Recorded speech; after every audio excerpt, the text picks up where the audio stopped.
Alléluia. Que la paix, la grâce de notre Seigneur Jésus soit avec tout un chacun. Amen.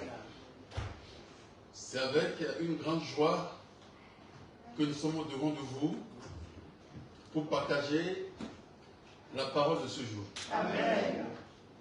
Tout ce que Dieu fait est bon.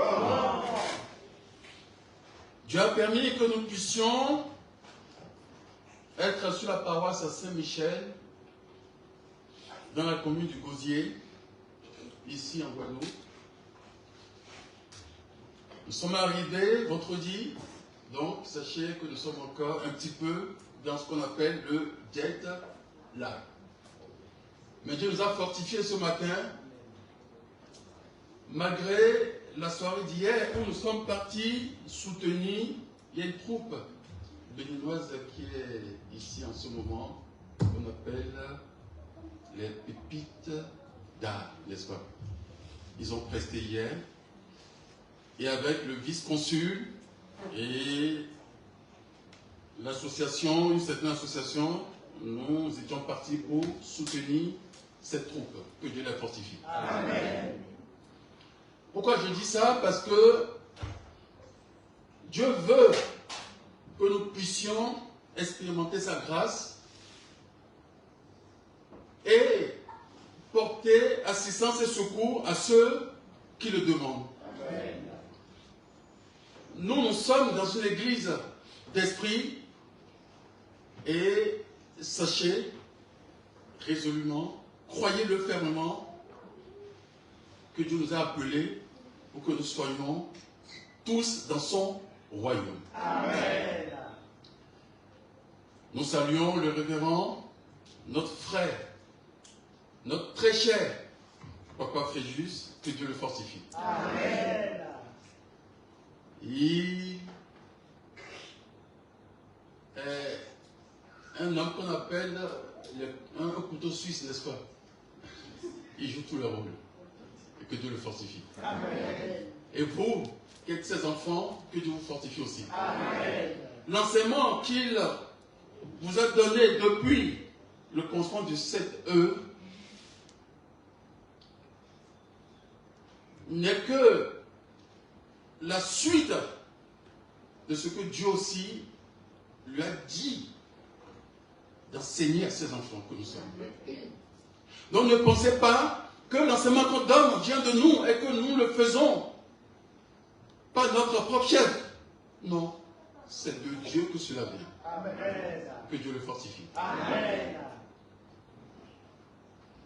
Nous vous apportons aussi les salutations du peuple de l'Huile-la-Grâce de la métropole. Amen. Vous n'êtes pas sans savoir qu'en ce moment, nous traversons des moments difficiles, mais cela ne nous a point empêché d'aller rencontrer nos frères, parce que nous avons reçu une invitation pour la moisson de l'année 2024, mais nous n'avons pas pu, parce que nous étions dans une autre mission. Mais il fallait que nous puissions rattraper ce temps. Et comme on le dit, le faire même tard, c'est toujours bon de le faire. Ne pas le faire, c'est là où il y a un manquement à cette gratitude. Donc nous sommes venus tard pour vous apporter notre solidarité, notre soutien. Amen. Le 27 décembre dernier, nous étions encore à Imeko, au Nigeria, quand on nous a appelés en disant que le temple, la paroisse et l'Huile-la-Grâce était en feu. Oui, vous avez certainement appris sur les réseaux. C'est notre paroisse que certaines personnes qui sont venues à la dernière moisson ont pu voir. Malheureusement, nous sommes une église où nous utilisons les bougies et une bougie a été mal placée à côté d'un sapin de Noël qu'on avait mis à côté du pupitre de la prédication. Et avec les guirlandes, il y a une guirlande, n'est-ce pas, de décoration qui est tombée sur la bougie et puis ça a pris feu. Et les deux qui suivaient le temple, étant dans une autre pièce, n'ont pas pu réagir à temps. Et avant que les pompiers n'arrivent, le temple a été ravagé. Mais nous disons, encore une fois, que c'est aussi la volonté de Dieu. Parce qu'on dit, oui, pourquoi? On se pose des questions. Mais sachez que même la cathédrale de Notre-Dame, n'est-ce pas, de Paris, est passée par le feu. Et par le feu, Dieu révèle la profondeur de sa clarté. Pour que l'or révèle son éclat, il faut passer par le feu. Et nous avons pris cela en disant, merci Seigneur, parce qu'il n'y a pas eu perte de vies humaines. Et donc là, nous nous appelons à rebâtir le temple de Dieu. Vous savez, la maison de Dieu n'est pas la maison d'un homme. Et aujourd'hui, les deux tests du jour nous parlent de quoi? Nous parlent de la tentation qui est rentrée dans la plénitude que Dieu avait donnée à l'homme. Et le résultat, c'est quoi? C'est la mort qui en est suivie.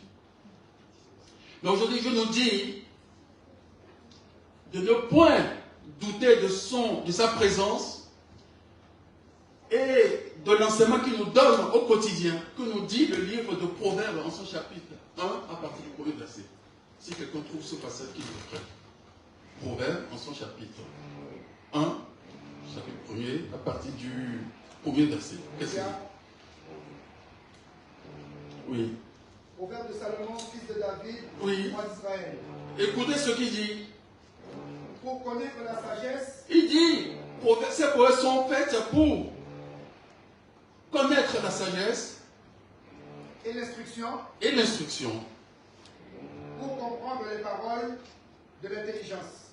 Donc, à chaque fois, quand Dieu nous soumet des tests, Dieu nous envoie un enseignant, un enseignement, un prédicateur, nous devons donc lui dire merci, parce que si nous écoutons et que nous méditons là-dessus, c'est pour faire quoi? C'est pour comprendre les paroles de l'intelligence.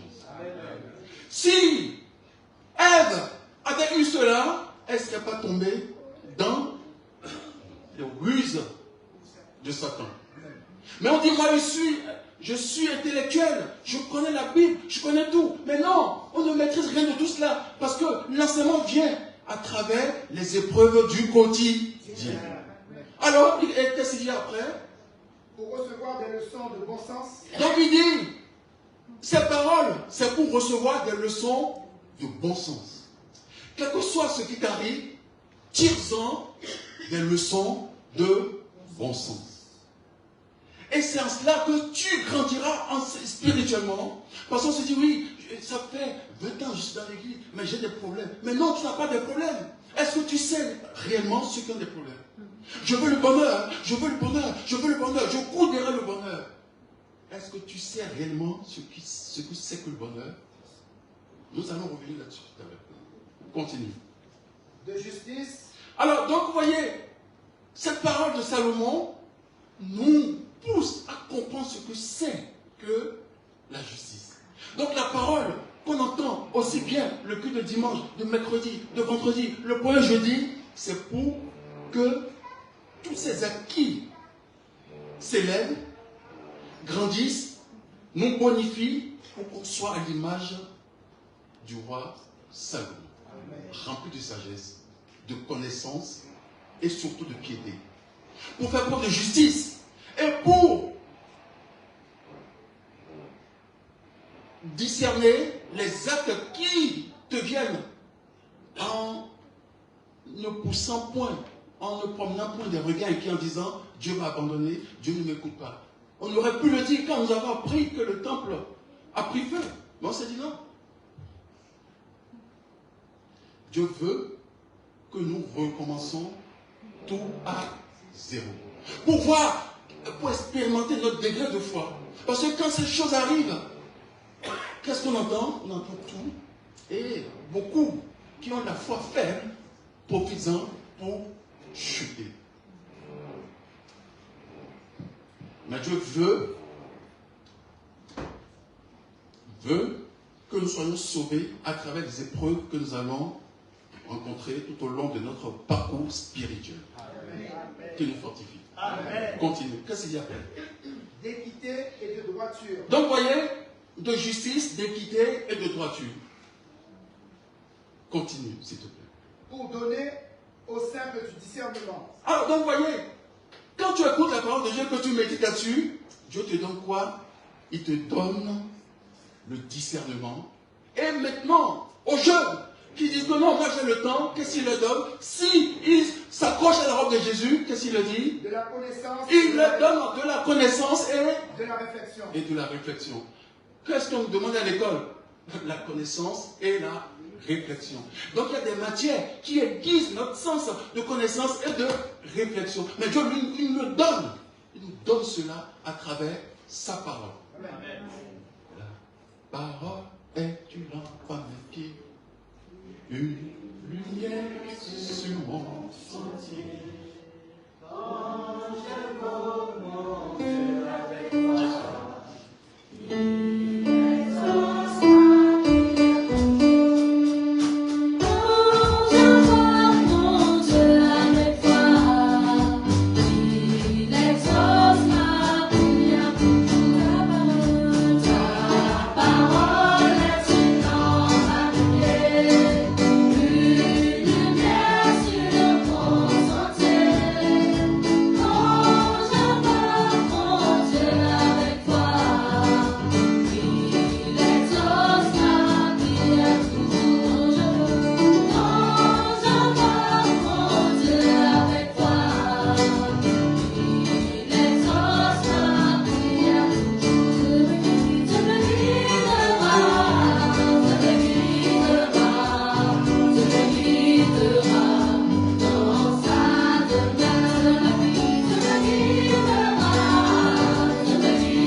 Dieu me guidera dans sa demeure, dans sa maison, et sa parole est une lampe à mes pieds. Amen. Et c'est cette parole qui est venue en ce jour pour nous recréer, afin que la faiblesse spirituelle qui a gagné notre cœur, notre âme, à cause des difficultés auxquelles nous sommes confrontés, et que nous n'avons pas discerné, aujourd'hui nous puissions avoir la réponse à ces questions. Amen. Parce que nous cherchons le bonheur. Nous disons oui, je suis dans l'église parce que c'est une église de grâce. Effectivement, c'est une église de grâce parce que qu'est-ce que Dieu nous dit dans le deuxième texte? Il dit, là où le péché a abondé, la grâce a surabondé. Et l'église est descendue. C'est quoi le nom de l'église? L'église, parce qu'on dit le 21e jour, le 29e jour où l'église est descendue, on dit le lit, ce qui veut dire la grâce. Donc tu es dans une église de grâce, de lumière, de plénitude et surtout de bénédiction. Amen. Mais est-ce que dans nos propos, est-ce que dans nos actes, est-ce que dans ce que nous reflétons, nous renvoyons comme image, nous montrons effectivement que nous sommes dans cette dernière bague qui sanctifiera le monde et qui fera de nous les héritiers de son royaume parce que nous sommes dans une période, dans une église de grâce. Amen. Mais quand on entend les discours, quand on voit les postures, quand on voit les visages, nous voyons que les visages sont toujours fermés. Et nous disons non, il n'y a que moi qui serai sauvé. Non, seul, être sauvé seul, c'est pas bien. Il faut que nous soyons tous sauvés. Et les actes des uns engagent aussi la vie des autres. Et c'est en cela que nous venons dans l'étude du jour, où qu'est-ce que Dieu a dit à Adam et à Ève. Genèse 3, à partir du premier verset. Le serpent était le plus rusé de tous les animaux des champs. Alors, donc Dieu a créé l'homme, a créé tous les animaux, mais il a aussi créé le serpent par qui? Parce que, oui, si Dieu l'a créé, c'est aussi pour un but. Donc Dieu, comme on le dit, quelqu'un est un fin stratège. Il sait ce pourquoi il a créé le serpent. Il n'aurait ne pas le créer et laisser l'homme dans le jardin d'Éden. Mais est-ce que l'homme allait apprécier vraiment ce dans quoi il était? Non. C'est un peu comme nous. qui sommes remplis d'ingratitude. Envers non seulement l'église de Dieu, mais aussi envers ceux qui nous ont amenés à cette église. C'est-à-dire nos pères spirituels. Nos pères spirituels et aussi nos mères spirituelles. Ayons du respect envers nos aînés qui nous enseignent la parole et qui nous ont amenés à la foi. Tel le serpent, beaucoup viendront pour dire des discours, pour tenir des propos virulents envers les chargés, les bergers. C'est exactement la même chose. Rusés comme ils sont, parce qu'animés d'un esprit un peu, pas totalement transformé, ils viendront vers toi, qui est déjà dans la grâce de Dieu, dans cette dernière barque, pour faire quoi? Pour que tu chutes, pour te faire sortir de la dernière barque. Combien de personnes ne sont pas parties de l'église, n'ont pas laissé les soutanes en disant que oui, parce que le chargé, il a fait ci, la maman a fait ça, et que moi je ne suis pas content, moi je ne suis pas d'accord. Du coup, moi, vous voyez, c'est exactement ce qui s'est passé au temps de la tentation que Satan est passé par le serpent pour faire chuter Adam et Ève. Alors qu'est-ce qu'il a dit? Il dit à la femme. Il dit maintenant, parce que quand il ne viendra pas pour venir en confrontation directe, mais il va passer par des chemins détournés pour susciter en toi le doute. Est-ce que tu es sûr qu'en payant ta dîme, en allant travailler, en faisant ça pour Dieu, en faisant ça pour l'église, est-ce que ce n'est pas le charrier? Est-ce que ce n'est pas le référent? Est-ce que ce n'est pas le moment? Est-ce que ce n'est pas le devancier? Est-ce que ce n'est pas le charrier adjoint? Est-ce que ce n'est pas ci? Est-ce que ce n'est pas ça? Et toi, tu vas dire, ah oui, mais effectivement. Mais non. Non. Tu dis non. Parce que moi, quand je ne connaissais pas l'église, je connaissais ce que je vivais, je traversais. Mais depuis que j'ai connu l'église, je suis dans une autre dimension. Amen. Et ça, il faut le dire. Quand ils viendront pour te tenter, et tu diras non, sors devant moi, et je te dis déjà cette fois. Amen. Parce que, alors, il est passé par quoi? Comme discours, comme stratégie. Qu'est-ce qu'il a dit? Il dit, est-ce que tu es sûr, quand on allumera la bougie chez toi, est-ce que tu es sûr que tu auras les visions telles que le prophète te l'a dit le jour où tu es venu? Quand tu venais, des fois tu ne marchais pas, tu ne dormais pas la nuit. Tu avais toute la commune sur ton dos. Le service entier, là où tu travailles, tout le monde était sur ton dos. Et quand tu es venu, qu'on t'a reçu, prier pour toi, les choses ont commencé à changer. Et tu dis oui, effectivement, c'est l'église que je voulais. Amen. Mais Satan viendra. Il viendra même par un devancier ou une maman, en soutien, en disant oui, est-ce que tu sais, est-ce que. Alors, il tiendra les mêmes propos que le serpent à Ève. Continue. Dieu a-t-il réellement dit?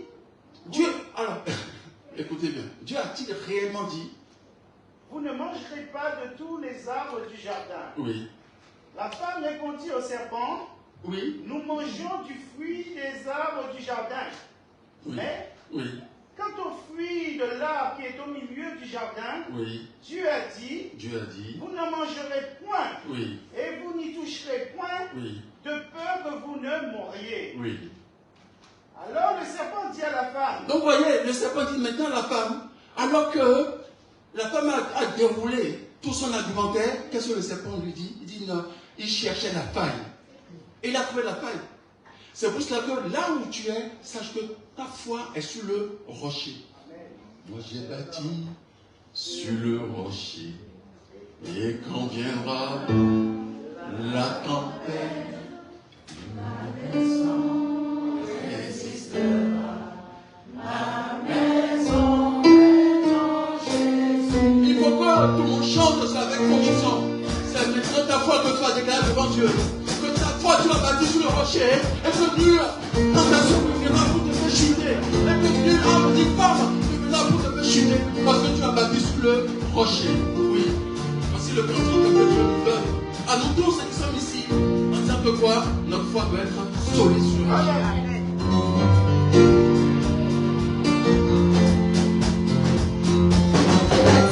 J'ai bâti sur le rocher, et quand viendra la tempête, ma maison résistera.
Colossiens 3, verset 16. Qu'est-ce qu'il nous dit?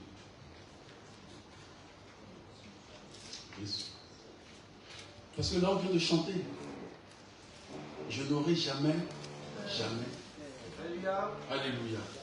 Que la parole de Christ Donc il nous dit que la parole de Christ habite parmi vous habite parmi nous abondamment. abondamment. Excusez-vous et exhortez-vous. Donc excusons-nous et surtout faisons quoi?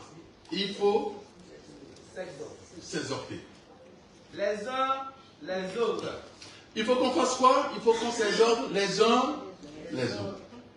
Quand je viens avec mes soucis et que je m'ouvre à toi en disant, tiens, voici ce qui m'est arrivé. Est-ce que toi, tu as des paroles de justesse pour exhorter, pour rassurer, pour raffermir et pour conseiller? Si c'est ton cas, que tu sois béni. Amen.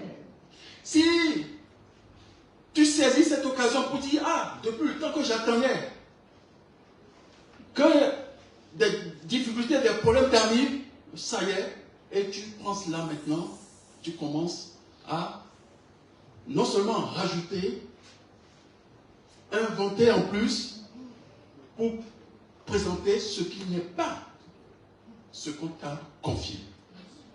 Est-ce que c'est comme ça que moi j'aide mon frère et ma soeur dans la foi? Dieu nous dit, il faut qu'on fasse quoi? Qu'on s'exhorte et qu'on soit fort dans la parole. Continue. En toute sagesse. En toute sagesse, parce que si, malgré la parole d'Ève, pour répondre au serpent rusé, Adam à côté avec lui, c'est pas en disant, attention, ne l'écoute pas plus que ça, viens maintenant et arrête d'écouter ce menteur, parce que nous savons que Satan c'est quoi? C'est le menteur, c'est l'esprit de mensonge. Et donc ce menteur qui est venu, qui va commencer à distiller le mensonge dans ton esprit, dans ta vie, dans ta spiritualité, il faut que tu dises non, parce que tu sais que tu peux compter sur ta soeur, sur ton frère, sur le chargé, sur ceux que Dieu a mis autour de toi pour t'aider à t'élever davantage. Donc il nous dit, il faut que nous fassions quoi? Nous nous exhortons et continue. En toute sagesse. En toute sagesse. Par des psaumes. Par des psaumes. Comme nous l'avons lu tout à l'heure dans le livre de Proverbes, en toute sagesse, par des psaumes. Et aussi par quoi? Des hymnes. Et aussi par des hymnes. Par des cantiques spirituels. Par des cantiques spirituels. Chantant à Dieu dans vos cœurs. Chantons à Dieu dans nos cœurs. Sous l'inspiration de la grâce. Sous l'inspiration de la grâce. Parce que, sache que tu es dans la grâce. Et si tu ne te rends pas compte que tu es dans la grâce, tu seras toujours en train de rabaisser la gloire que Dieu a mis sur toi. Que ça ne soit plus pour nous. Amen. Parce que, on dit oui, moi je veux le bonheur. Je veux la grâce. Mais nous ignorons que nous sommes déjà dans le bonheur. Amen. Parce que nous savons identifier ce qu'on appelle malheur. N'est-ce pas? Parce qu'on dit être dans le malheur, c'est quoi? Celui qui est dans le feu de la géhenne. Il n'arrive pas à se lever, il ne peut pas se mettre debout pour manger, il a des problèmes, et on se dit, oui, lui, vraiment, sa vie est difficile. Vous voyez? Vous voyez? Donc, si je continue, on va remplir une feuille de ce qu'on appelle les problèmes de la vie. Donc, on peut les identifier. Les écrits en disant le malheur, oui, c'est parce que voilà, mes enfants, je les ai perdus quand j'étais encore enceinte, n'est-ce pas? Et le malheur m'a frappé parce qu'il y a ici, parce qu'il y a ça. Mais quand tu te lèves et que tu n'es pas dans cette situation, qu'est-ce que tu dois en déduire? Que tu n'es pas dans le malheur, donc tu es dans le bonheur. Amen. Et pourtant, nous disons que nous ne sommes pas dans le bonheur. Et c'est ça l'erreur de beaucoup. Dieu nous dit non. Je vous ai fait grâce de cette dernière bague dans laquelle vous êtes. Donc estimez que vous êtes déjà dans la grâce. Amen. Le jour de la puissance où il eut été. L'Église céleste est venue.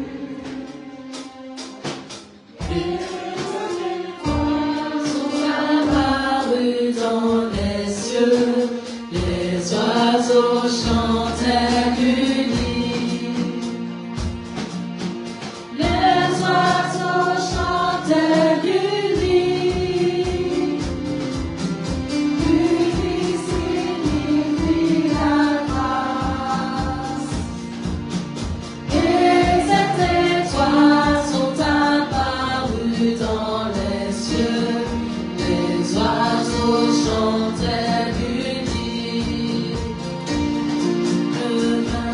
Le vierge jour du mois de septembre, en 1947, ceci arriva à 15 heures au missionnaire, Samuel régit au chauffard.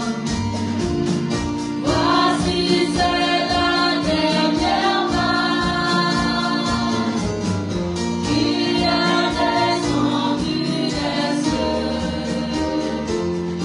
Sa cause d'église vivra éternellement, ainsi par cette voie. Car pour nous Christ cette voie, soyons dans l'amour.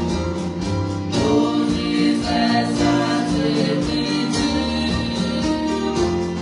1er Corinthiens à son chapitre 13, avons-nous pris cette voie.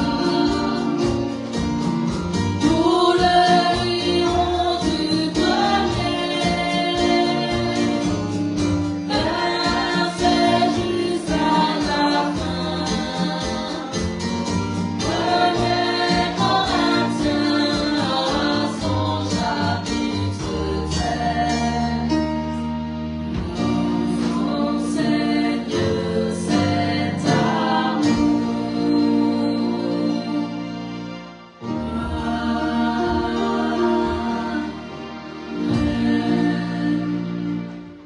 Que Dieu bénisse les choristes. Amen.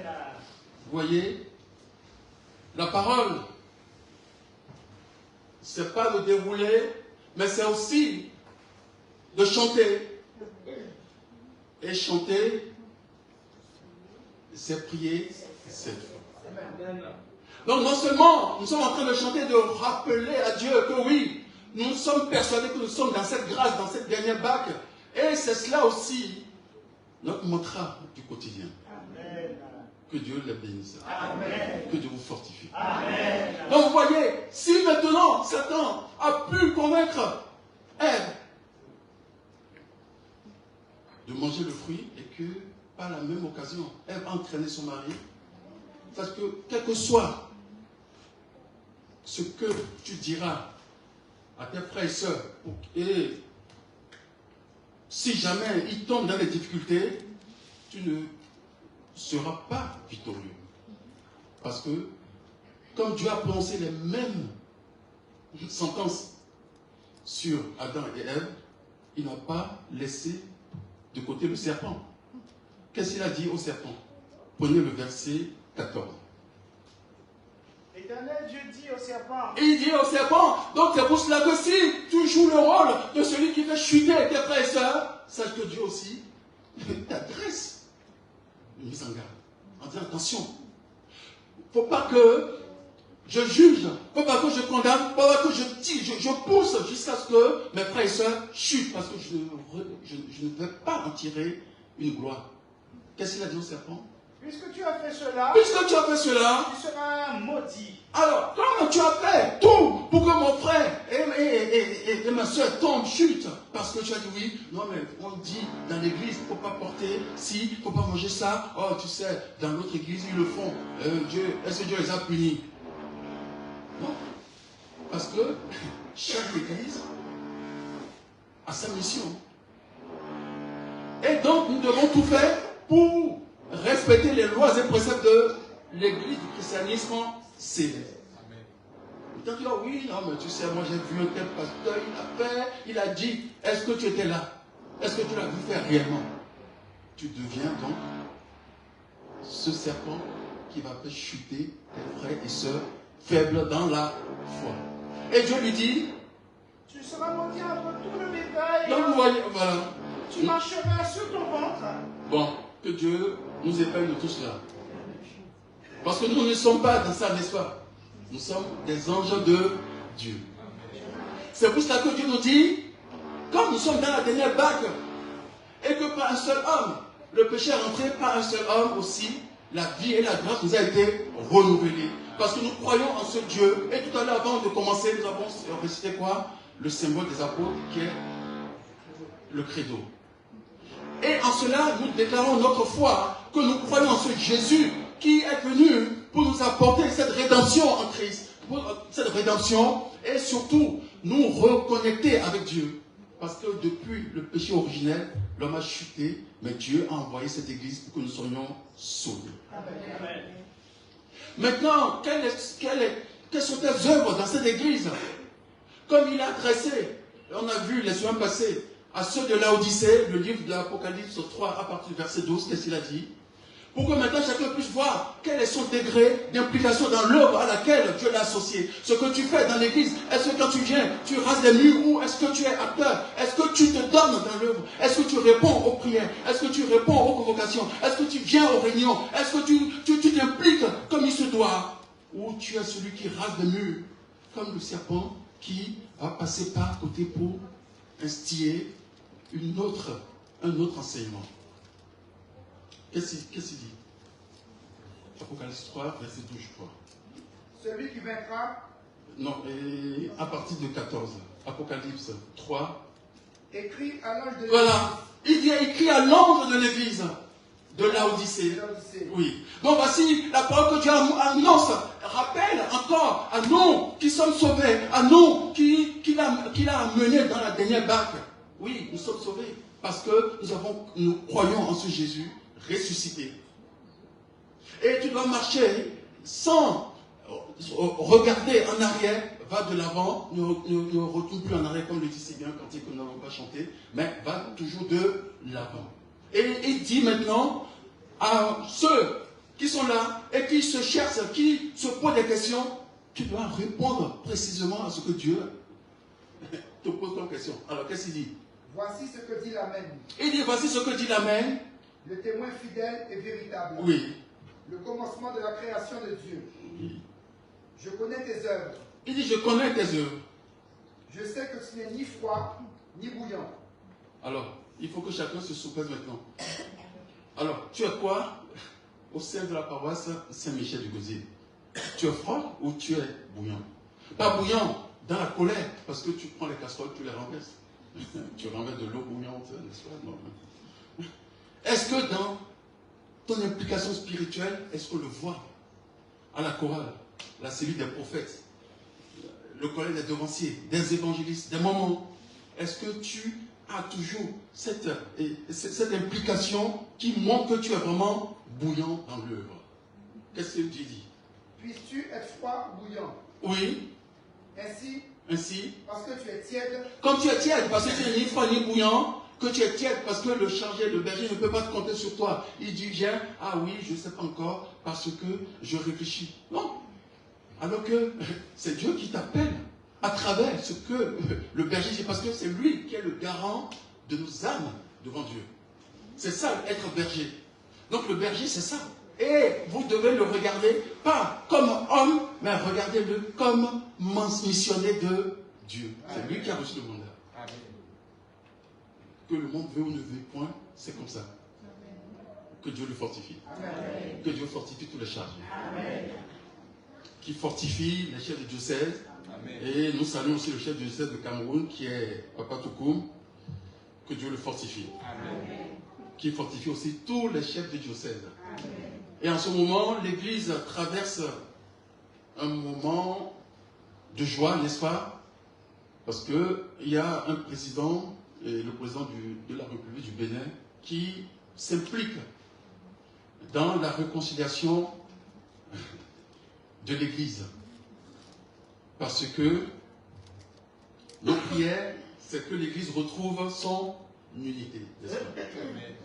Que Dieu la fortifie. Amen. Et que cet élan d'espérance, ce vent d'espérance qui souffle sur le peuple de l'Église chrétienne céleste, impacte réellement ces grands dirigeants pour que l'Église s'unisse enfin. Amen. Nous sommes les enfants d'un même Père. Que la sagesse soit dans toutes les négociations à venir. Amen. Et c'est aussi bien de recevoir ces anciens pour qu'ils viennent aussi nous apporter leurs enseignements. Que Dieu les fortifie. Amen. Donc il dit, continue. Et que tu n'es ni froid. Il dit, comme tu n'es ni froid ni chaud, je te vomirai de ma bouche. Que cela ne soit pas pour nous. Donc quand tu n'es ni froid, ni chaud, c'est ça. C'est pour ça que ceux qui sont dans l'œuvre, Dieu les bénit, Dieu les rehausse, Dieu les relève.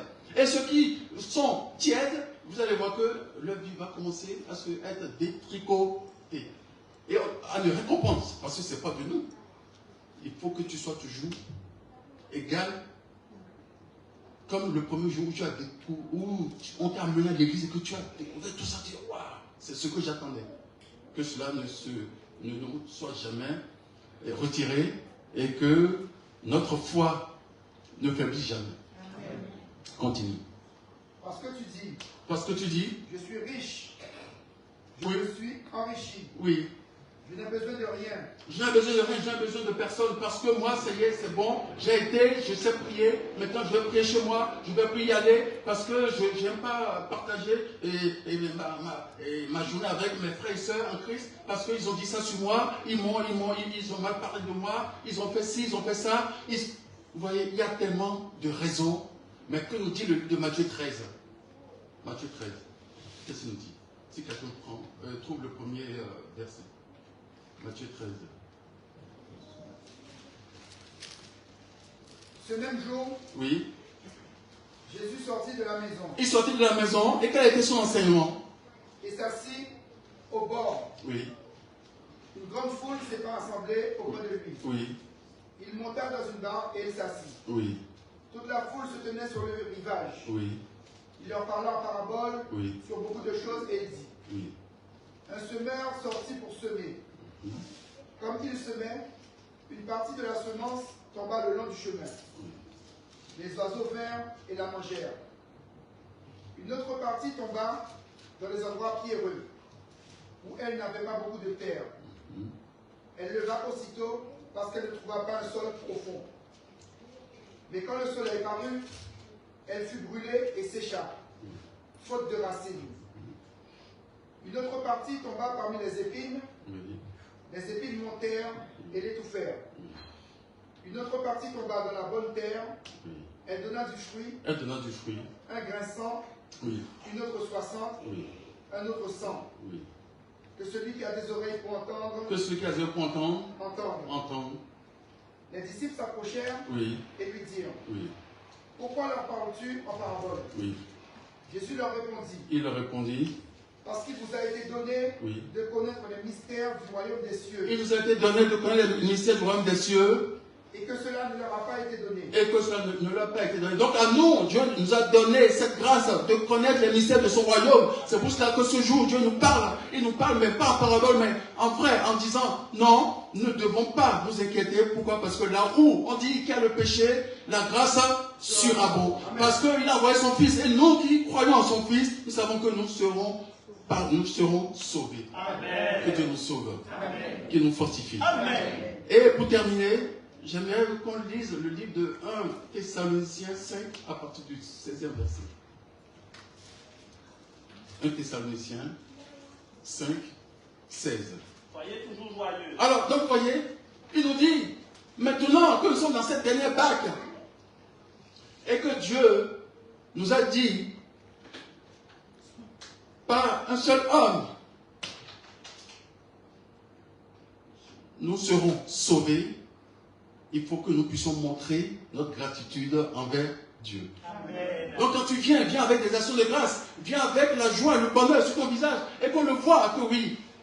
Parce que quand tu viens, qu'est-ce que Dieu fait? Il renouvelle ton corps, ton esprit, Amen. toute ta chair, Amen. et les écharpes que Satan a mis dans ton corps pour t'empêcher d'aller le servir, pour que tu sois tiède. Aujourd'hui, tout cela est combattu. Amen. Et Dieu l'enlève à travers les paroles, à travers les cantiques, à travers les prières. Donc quand tu viens, c'est pour renouveler ton être tout entier. Et pour renouveler aussi l'alliance que Dieu a scellée avec toi. Amen. Donc il ne faut pas que tu doutes. Et il nous dit, oui. Soyez toujours heureux. Il dit donc d'être toujours heureux. Donc quand tu viens dans la maison de Dieu, il faut que tu sois heureux. Quel que soit ce qu'on te dira, tu dis, Jésus a déjà donné sa vie pour moi. Quel que soit ce que tu me diras, moi, cela ne me touchera plus. Priez sans cesse. Donc, d'être toujours joyeux et de prier sans cesse. Est-ce que tu pries? Est-ce que tu attends toujours qu'on te donne l'occasion ou soit qu'on te désigne avant que tu pries? Non, viens et occupe ton rôle. Fais-le pour l'avancement de tes œuvres parce que Dieu dit, il a horreur de ceux qui sont tièdes. Et à ceux qui vaincront, qu'est-ce qu'il a dit? Il fera des colonnes de gloire dans sa maison. Il faudrait que tu sois cette colonne de gloire dans la maison de ton Seigneur. Amen. Qui nous élève en ce jour. Amen. Qui nous fortifie. Amen. Qui nous soutienne. Amen. Nous sommes encore heureux d'être devant de vous pour partager ce peu. Sachez que Dieu n'est pas un Dieu menteur. Amen. Ce qu'il promet, il le réalise. Amen. Mais quand tu dis oui, je suis venu, j'ai eu la prophétie et j'attends qu'elle se réalise. Mais le livre d'Habakkuk 2 nous dit quoi? Habakkuk 2. Parce que le prophète a dit, il n'était pas en esprit, il a fait ci, mais je ne l'ai toujours pas. Mais il nous dit de prendre la prophétie, parce que c'est aussi ça, la particularité de l'Église. Ce n'est pas que tu vas venir juste pour recevoir la prophétie, non. C'est d'abord pour adorer Dieu, et Dieu, dans sa miséricorde, va t'envoyer un signal fort en disant que mon fils, ma fille, comme tu es venu, et que je t'ai sorti du monde, sache que je vais te faire ça, ça, ça. À condition que tu restes dans cette barque et que tu œuvres avec foi. Et que tu sois chaud dans l'œuvre. Et quelle était la réponse de Dieu à Habakkuk? Habakkuk 2, n'est-ce pas? 6. L'Éternel m'adressa la parole et dit, Oui. écris la prophétie. Il dit donc écris la prophétie, parce que tu l'as reçue. Écris-la. Et grave-la sur des tables. il dit grave-la sur les tables. Afin qu'on la lise. Oui, pour que tu la lises en permanence. Quand tu lis cette année, l'année qui suit, lis aussi cette prophétie. Et quand tu fais les cérémonies et que tu dis oui, je n'ai pas encore reçu ce qu'on m'a promis, mais dis, est-ce que j'ai été fidèle à Dieu? Parce que le premier jour, j'ai promis que je vais le servir, je vais tout abandonner, je vais m'accrocher à la robe de Jésus. Est-ce que j'ai toujours tenu parole? Est-ce qu'entre-temps, Satan n'est pas venu pour essayer de m'éloigner de Dieu à travers les propos, les paroles contre mes frères et sœurs, parce qu'on m'a manqué de respect un jour, et ça y est, le ciel s'est écoulé sur ma tête. Non. Il faut que tu sois plus fort que ça. Amen. Soyons plus forts que ça. Amen. Que Dieu nous soutienne. Amen. Alors il dit donc, écris la prophétie, grave-la, lis-la couramment et... Car c'est une prophétie dont le temps est déjà fixé. il dit, c'est une prophétie dont le temps est fixé. Dieu t'a promis le mariage, il t'a promis la guérison, il t'a promis la restauration, il t'a promis la paix. Quel que soit ce que tu attends de Dieu, sache que le temps est fixé. Amen.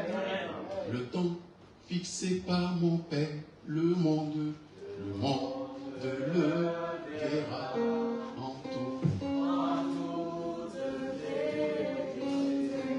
Que les pécheurs Les pécheurs s'amènent pour une grande repentance. Ils seront sanctifiés pour hériter les cieux.